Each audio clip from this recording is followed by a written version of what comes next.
Chers amis, bonsoir. Salut mes gaillards, salut mes gaillardes. J'espère que vous allez bien. Eh ben, voilà, ça a été moins catastrophique que ça aurait pu l'être ou qu'on l'aurait pensé. Il aura fallu que 2 jours pour pouvoir créer un petit choc psychologique à l'équipe, la venue justement de Alain Casanova. Il a réussi quand même à les faire bouger dans l'esprit. Ils ont été beaucoup plus solides, si je veux parler positivement des choses, hein. Parce que je vous l'ai dit, on va passer une saison assez difficile et compliquée, donc je pense que ça c'est pas la solution à toutes les vidéos, à râler, à gueuler, parce que si, parce que ça. Mais enfin voilà. Et effectivement, voilà, on perd 1-0, on a perdu un petit but à 0. Autrement, il y a eu du mieux. Je vous l'ai dit aussi, on ne peut pas en 2 jours faire des miracles et puis transformer l'équipe.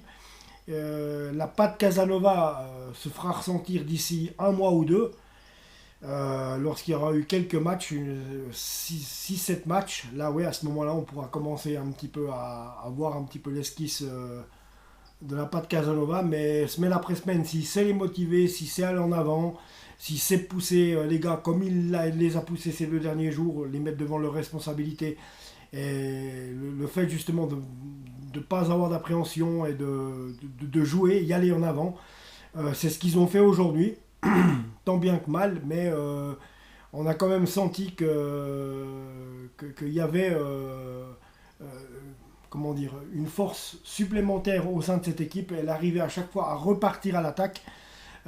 Donc il est clair que la présence de Trebel dans l'équipe sur le terrain, elle s'est fait ressentir. Et puis la présence justement d'Alain Casanova qui était très présent, debout quasiment tout le long de la rencontre, au bord de la touche, voilà, à donner ses directives, à distiller ses conseils. Il était là et à chaque fois ça demandait aux gars de se reconcentrer. On prend un but, c'est sur un coup de rein de Ronny Rodelin, hein, qui bien sûr déborde toute la défense. Voilà, ce que j'arrive pas à comprendre là, c'est que un défenseur comme Fouad Chafik, qui a joué à Dijon, il a joué contre l'OM, il a joué contre PSG. Je veux dire, voilà, Ronny Rodelin, il doit le connaître, il a dû jouer contre lui quand il était à Caen. Donc forcément, voilà. Et là, il s'est fait déborder. Tout le bloc défensif lausannois s'est fait déborder. Rodelin a pu centrer. Et puis, c'est Vincent Sasso de la tête. Au point de pénalty, il croise parfaitement sa tête. Trop court, Moridio plonge du bon côté. Mais trop court, il arrive juste pas à l'attraper. Elle passe avant. Elle va mourir dans le petit filet opposé. C'est 1-0. Ça suffit. C'était la 41e minute, donc juste avant la mi-temps. Encaisser un but juste avant la mi-temps, c'est jamais bon. Ensuite, ils ont quand même tenu les 5-10 premières minutes de la première mi-temps, ont quand même été lausannoises. On a vu du léger mieux. Et tout au long, on a su repartir, on a su être conquérant, mais pas assez. Au point de vue de se créer des occasions, on n'en a pas eu assez.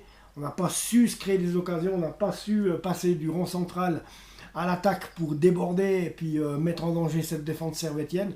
On n'a pas su faire ça, donc chaque chose on s'entend, on dira, il y a tout qui est à construire, il y a des automatismes à prendre. C'est clair que un joueur comme Trebel, bon, un joueur seul, vous allez me dire, il fait pas tout, mais avec le niveau qu'il a, c'est clair qu'il pousse tous les autres en avant. Et c'est vrai que c'est difficile encore de se comprendre avec des automatismes sur le, sur, sur le terrain. Donc voilà. Alors là, on va commencer par les stats. Je suis au stats, hein, donc les stats du match, 9 tirs pour les Servétiens, 5 pour les Lausannois, un tir cadré sur les 9, euh, c'est le but. Et puis 2 tirs cadrés pour les Lausannois sur 5, donc voilà. 59 possessions, 59% de possession de balle pour Servette, 41 pour Lausanne Sport. Donc la domination territoriale du ballon sur le terrain a été essentiellement genevoise. Donc 529 passes effectuées entre les Genevois, 379 seulement entre les Lausannois. 75% de précision de passe pour les Genevois, 70% de précision de passe pour les Lausannois. 12 fautes commises par les Genevois, 10 fautes commises par les Lausannois. Un carton jaune pour Servette, 4 pour Lausanne. Carton rouge, il n'y en a pas eu, Dieu merci. Hors-jeu, 2 hors-jeu partout. Corner, 8 corners pour les Servettiens. Et justement 2 corners pour les Lausannois. Donc 8 pour les Servettiens, ça dit sur la longueur du match la domination territoriale quand même. Cette domination, légère domination quand même d'un petit bout du Servette qui réussit non seulement à dominer, mais sur un coup de rein de Rodelin et un centre parfait que Vincent Sasso a suivi et a bien repris de la tête. Ça suffit pour nous faire la misère, donc voilà quoi, c'est ainsi. Donc voilà. La composition, alors la composition, on va commencer avec celle du Servette. Jérémy Frick dans les buts, c'est un 4-3-3. Jérémy Frick dans les buts, Diallo en défense avec Vouillot, Vincent Sasso et Gaël Clichy. Milieu de terrain, Théo Valls, David Doulin, Timothée Cogna en milieu de terrain. Les attaquants, Stevanovic, Ronny Rodelin, Castriot, Imeri. Même si Stevanovic et Imeri ont été dangereux, ils n'ont jamais pu trouver la solution pour marquer les buts. Les milieux de terrain, Valls, Doulin et Cogna, qui sont assez connus pour ça aussi, non plus. David Doulin s'est mué de 2-3 frappes par-dessus. Timothée Cogna, pareil. Ou des frappes qui sont allées mourir dans les gants de Moridio. Théo Valls, la même chose. Et c'est Vincent Sasso qui est monté, qui met sa tête. Donc voilà, au courant de ce match, Gaël Clichy, Théo Valls, Ronny Rodelin et Castriot Imérite ont cédé leur place à Alex Schalk, Dimitri Oberlin, Johan Séverin et Alexis Antunes. Côté Lausanne Sport, alors côté Lausanne Sport, Moridio dans les buts, c'est un 5-4-1. Moridio dans les buts, Fouad Chafik, Lamine Koné, Simone Grippo, Elton Montero et Archie Brown. Donc 5 défenseurs devant Moridio. Ça n'aura pas suivi, donc c'est là qu'on voit quand même que Alain Casanova a quand même vu que l'équipe était fébrile, donc a voulu assurer le coup en mettant 5 défenseurs. Donc 4 milieux de terrain, Hicham Mahou, Adrien Trebel, Thomas Trazier, Zeki Amdouni et Rodrigo Polero qui était seul à la pointe de l'attaque. A essayé peut-être une fois 2 attaquants, Polero et Trebel, il faudrait voir. Ça pourrait être bien. Lors d'un 4-4-2, pourquoi pas. Polero Trebel devant. Donc à voir, ça sera à essayer. Mais là, Rodrigo Polero était seul en pointe. Donc Rodrigo Polero a pris un carton jaune, Thomas Trazier aussi. Et Simone Grippo, pareil. Ont cédé leur place dans ce match. Rodrigo Polero, Zeki Amdouni, Thomas Trazier et Hicham Mahou ont cédé leur place, avec Archie Brown également. Ont cédé leur place à leurs coéquipiers, Myron George qui a pris un carton jaune aussi, Nassim Zoukit, Toichi Suzuki, Marvin Spielmann et Try Bailey Cole qui est rentré en jeu. Du léger mieux, je disais oui, du léger mieux par rapport aux autres matchs où on a chopé 3-0 contre IB, 3-1 contre Bâle. Bon, c'était des matchs amicaux, mais ça parlait beaucoup. Le 1-1 contre Stade Lausanne parlait énormément. Malgré quoi qu'on en dise que c'est que des matchs nuls ou des matchs amicaux, faut pas prendre les choses comme ça. Généralement, les matchs d'avant-saison, ça parle quand même. Ça veut dire et ça veut rien dire, mais il faut quand même être attentif au développement de l'équipe, ce qu'elle produit pendant ces matchs amicaux, parce qu'il ne faut pas oublier que ces matchs amicaux, c'est pour se mettre en jambe et puis trouver des solutions. Donc voilà. Mais donc voilà, on avait quand même, ce qui fait un peu mal, c'est que dans cette équipe, on avait Rodrigo Polero et Adrien Trebel qui étaient titulaires. Donc on a senti quand même qu'ils avaient redonné un souffle supplémentaire à l'équipe, ça s'est senti, hein. Il n'y a pas à dire. Mais voilà, c'était qu'un premier match, il ne faut pas trop en vouloir tout de suite. Servette n'a gagné que 1-0 contre nous, ils ont gagné quand même. On perd 3 points. Mais comme je vous l'ai dit, on ne va pas passer l'année à gueuler, la fin de la saison à gueuler. Ma foi, si on descend, On supportera le Lausanne Sport comme on le supporte. Ça, je ne suis pas en train de vous faire un désaveu comme quoi je pense qu'on va descendre absolument, parce que rien n'est fait, absolument rien. On va pouvoir jouer deux doubles confrontations contre Lucerne, qui je pense ne devrait pas non plus faire des miracles. Donc à nous de les tenir à distance aussi. On peut aussi avoir une belle carte à jouer en coupe dès mardi, mercredi, hein, en coupe de Suisse. Mardi à 20h au stade municipal d'Yverdon. Yverdon Sport, Lausanne Sport. Quoi qu'il en soit, il y aura un Vaudois en demi-finale de coupe de Suisse. Mais on préférait que ce soit le Lausanne Sport quand même.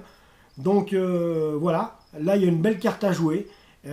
Essayez d'aller au bout avec cette Coupe de Suisse, ça pourrait sauver votre saison. Vous me gagnez la Coupe de Suisse, vous sauvez la saison les gars. Après, ben, ça ferait comme en 2010, jouer la Ligue Europa en étant en Challenge League. Une campagne pas si mauvaise que ça, je dois dire. En 2010, mais pourquoi pas? En fait, pourquoi pas? Parce que ceux qui gagnent la Coupe de Suisse, ceux qui gagnent les coupes des pays, généralement, souvent c'est des équipes qui sont en galère en championnat. Donc on va y croire, mais là pour y croire, il va falloir y aller, parce qu'Yverdon Sport, je vous l'ai dit, ils ont récupéré Coroconné du Servette, et là cette semaine, ils vont faire signer Anthony Sautier.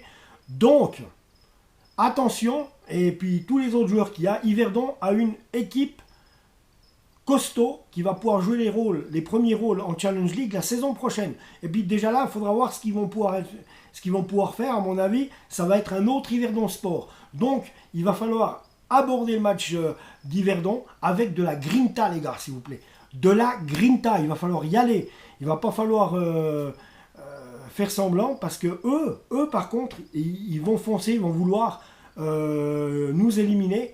Et comme ils l'ont fait avec toutes les autres équipes, donc du reste, alors attention les vélos, Yverdon Sport, c'est pas à prendre à la légère, c'est à venir à Yverdon avec le même état d'esprit que vous aviez ce soir à Servette, mais je parle pas de la défaite, mais avec les mêmes intentions, même avec des intentions un peu meilleures, parce que je pense que match après match, vous allez prendre de l'assurance.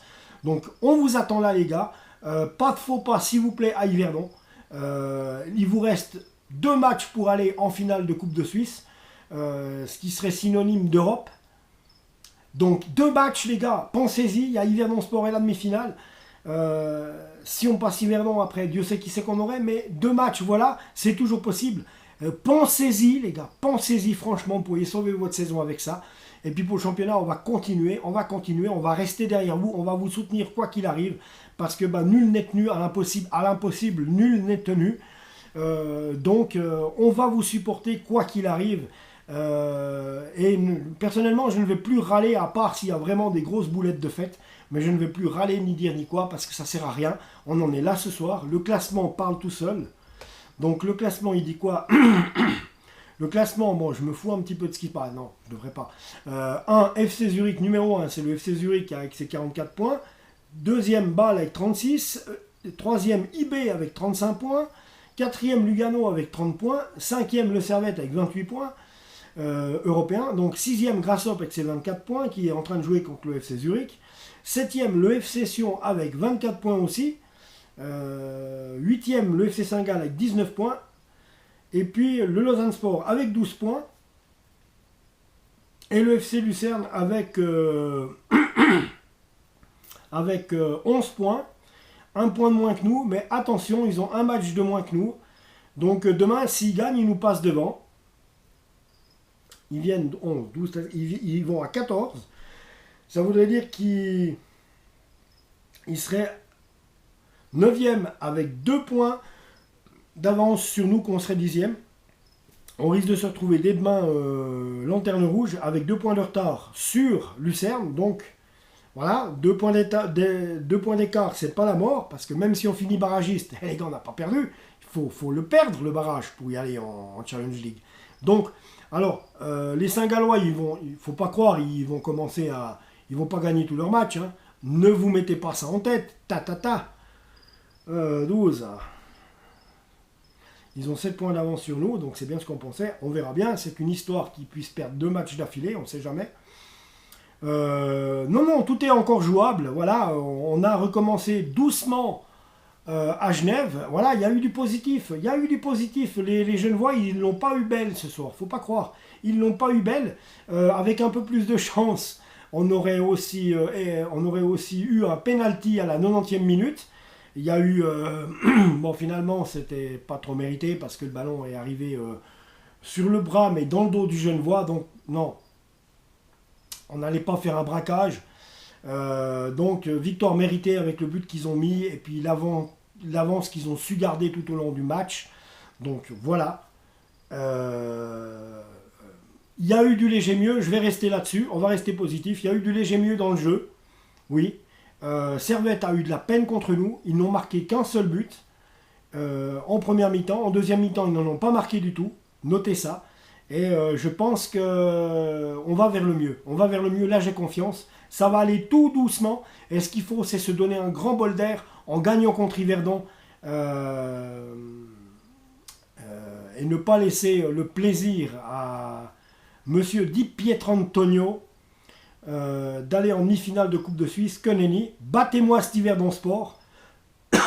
Pour les supporters yverdonois, je suis désolé pour vous.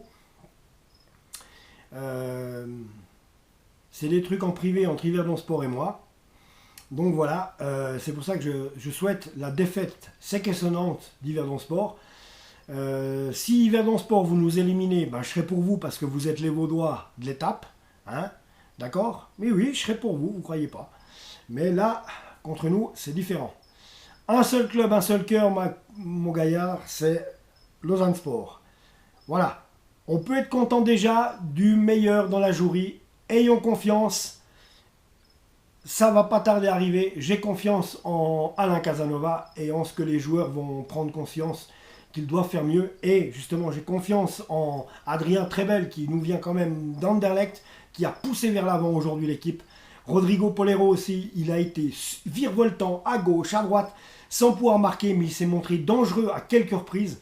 Mais voilà, on ne pouvait pas tout faire aujourd'hui, on ne pouvait pas tout savoir faire aujourd'hui, c'était pas possible, parce que ces gens-là, ça fait que 3 jours qu'ils sont ensemble. Mercredi, jeudi, vendredi. Voilà. Ouais, les amis, donc soyez pas trop tristes, on va tous supporter le Lausanne Sport. Je vous invite, bon gré mal gré, eh bien, on arrête aussi avec Monsieur Cissé. Monsieur Cissé, voilà, il fait ce qu'il peut, même s'il y a eu des erreurs de fait, il faut savoir pardonner les choses. Voilà, il faut qu'on soit tous unis, joueurs, dirigeants, supporters.